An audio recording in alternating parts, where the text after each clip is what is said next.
Ang malawakang pagbabago sa buong mundo dulot ng epidemya, walang humpay na pangamba sa maaaring pinsalang dala o banta ng COVID-19. Maraming umaasa ang panganib na hindi nakikita ay naway humupa at maibalik ang kapanatagan ng sangkatauhan. Mayroong mga nagsasabing ito'y pakana ng isang maimpluwensyang nilalang upang manipulahin ang sanlibutan sa ilalim ng kanyang kapangyarihan.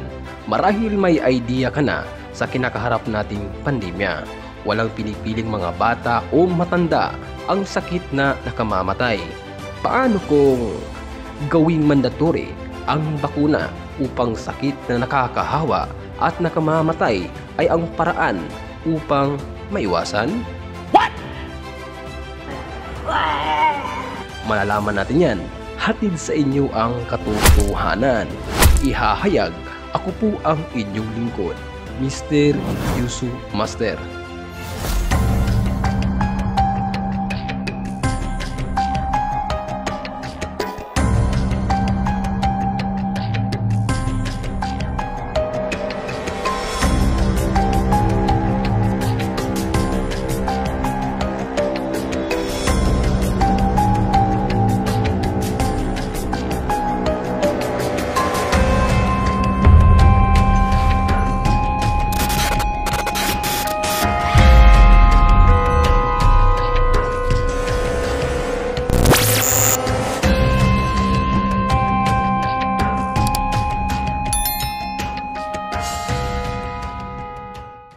Pinagpalang buhay sa inyong lahat mga kamaster.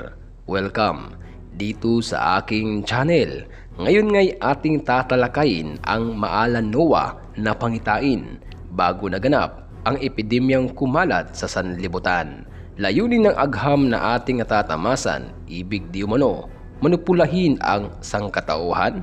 Kung bago ka pa lang dito sa aking channel ay subscribe mo na yan at i-click na rin yung notification bell button natin para lagi kang makakatanggap tuwing meron akong bagong upload na video. Bago natin dinanas ang nakapapinsalang virus na COVID-19 noong Marso 2015, ang kasamang tagapagtatag ng Microsoft na si Bill Gates ay nagbigay ng isang talakayan sa TED kung saan sinabi niya na ang mga gobyerno ng daigdig ay hindi handa para sa isang pandemikong virus. Ang pangitaying binaniwala noong 2015 na ngayon nangyari rin. Sino nga bang taong ito? Siya si William Henry Gates III na kilala sa pangalang Bill Gates, pinanganak noong October 28, 1955 sa Seattle, Washington, USA na isang computer programmer sa Amerika at negosyante na nagtatag ng Microsoft Corporation, ang pinakamalaking kumpanya ng software na personal sa computer sa buong mundo. Ayon kay Bill Gates, ang paparating na malawakang epekto sa mundo na mas mapanganib pa sa girang nuklear na kailangang mabigyang pansin sa isang napakalaking pagpapakilos laban sa isang nakamamatay na virus. Kanyang inalalarawan ang malawakang epidemya na sakit na nakakahawa na nangyari sa Africa, ang mabilisang pagkalat ng Ebola virus noong 1976 na kanya ring inihambing tulad ng Spanish flu noong 1918 na mayroong 318 ang kaso sa Ebola at 280 ang namatay sa isang pagsiklab na tumagal lamang sa 11 linggo. Sa West Africa ay mayroong bilang na 11,310 pagkamatay mula sa halos 29,000 na kaso at ang epidemya ay tumagal sa 2 taon. Samantala, ang Spanish flu na kilala rin bilang Great Influenza Epidemia simula Pebrero 1918 hanggang pagtatapos nitong Abril 1920 ay umabot sa bilang na 50 milyon ang namatay sa trangkasong ito. Ay mas malubha pa rito ayon kay Bill Gates na siyang mabilisang pagkalat sa buong mundo na hindi bababa sa 3 milyong mga tao ang namatay, na malabo mangyari kung iisipin ang malawakang epidemya na ngayon ay nararanasan na. Bakit yan na inaasal mo? Ang malawakang pinsala ay tila hindi lamang nananatili kung saan ang pinagmulan. Halos buong sangkatauhan ay naapektuhan, maging sa pang-araw-araw na kinasanayan sa trabaho, negosyo, transaksyon, maging sa edukasyon apektado. Buong mundo ay nabago sa isang prediksyon di umano ng isang taong ito. Binaniwala noon sa kalang na pagtanto ngayon. Ang gawa ng tao pinakita lamang sa atin na kayang manipulahin ang mundo, kung kaya't maraming mga teorya naglipa na hinggil sa malawakang epidemya. Ayon sa iilang teorya na posibleng mangyari at maaaring malabong mangyari na di ko na pangangalanan alang-alang sa sarili niyang kapakanan, na tila ito di umano ay maging isang kasangkapan upang manipulahin ang sanlibutan na pinangangambahan ng iilan. Paano kung totoo ang teoryang ito? Anya, hindi sa pilitan ang pagbabakuna, ngunit lubos na hinihimok ng gobyerno ang publiko na magpabakuna at protektahan laban sa may iwasang sakit di umano.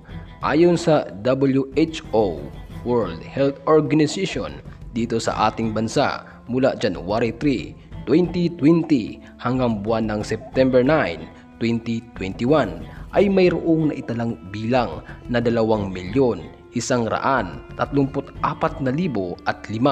ang nakumpirmang kaso sa COVID-19, na mayroon ding bilang na 34,672 ang namamatay. Hindi pa kabilang ang mga nasawi sanhi ng impeksyon sa bakuna na hindi inihayag ng media sa madla. Kung kaya't mayroong hati ang opinyon, hati rin ang paniniwala, at higit sa lahat ang teorya, hati-hati na rin. Hayop ka talaga!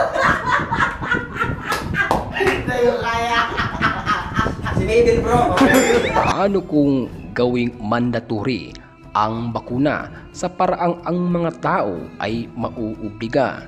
Ayon kay Cavite Representative Elpidio Barsaga Jr., ang may akda na gawing batas sa ating bansa ang pagbabakuna, ang Mandatory COVID-19 Immunization Act of 2021.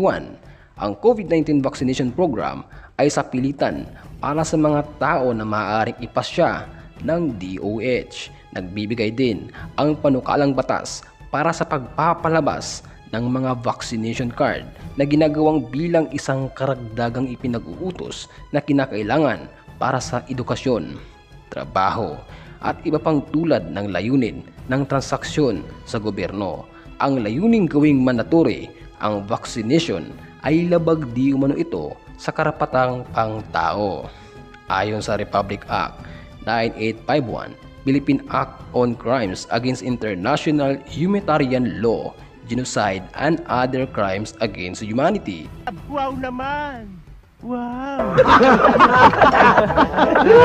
Tandaan nyo ha!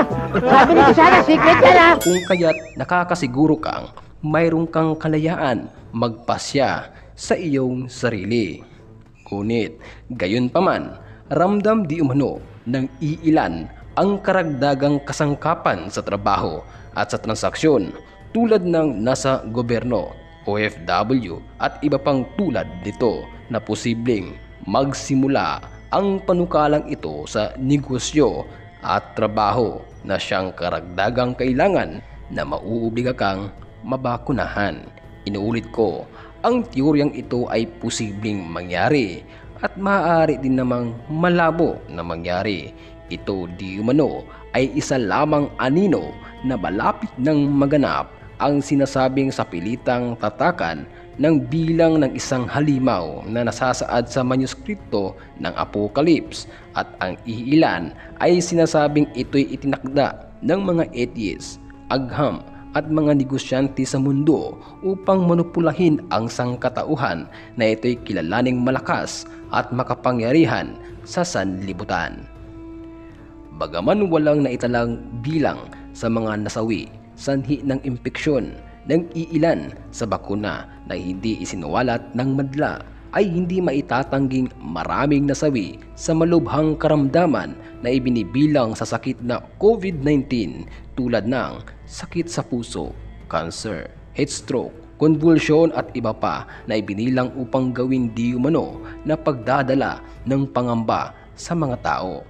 Gayunpaman, nasa tao pa rin ang pagpapasya sa sarili.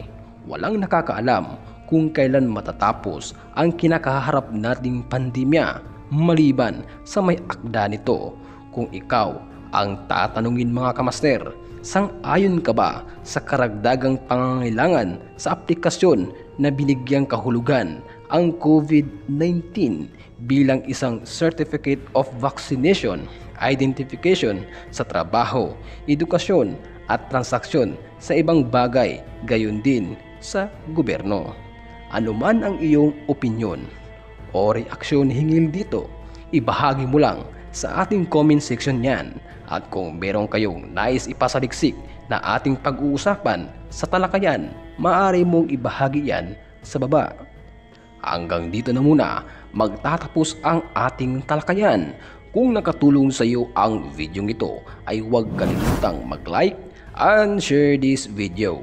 Manatiling antabayanan ang mga susunod nating talakayan. Hatid sa inyo ang katotohanan.